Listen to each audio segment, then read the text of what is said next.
tayo guys doon. So yan, good morning, diba guys, alas 5 pa, alas 5:20 ng umaga, may aeroplano doon, no? Alas 5 ng umaga, ganito na kainit guys, diba? Imagine nyo yan. So paano na lang pag alas 12, mamamatay ka na talaga sa init. Doon yan, doon may ano doon, yung football court. Yan, every maano guys, every kanto. Nandun, maraming mata. Tingnan nyo guys. O, tingnan nyo doon, ang daming mata.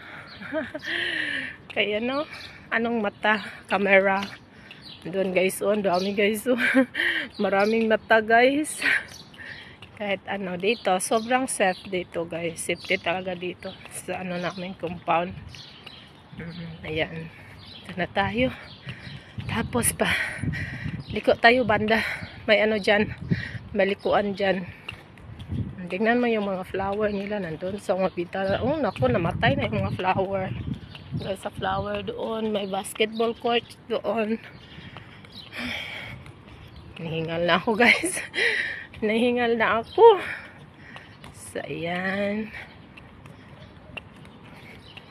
Kahit saan guys, mata. Nakasabit yung mga mata, kaya hingat-hingat tayo. Kaya kahit dito maglakad ka ng anong oras, kahit hating gabi, super ano, may naglinis po. May maintenance ang aga niyang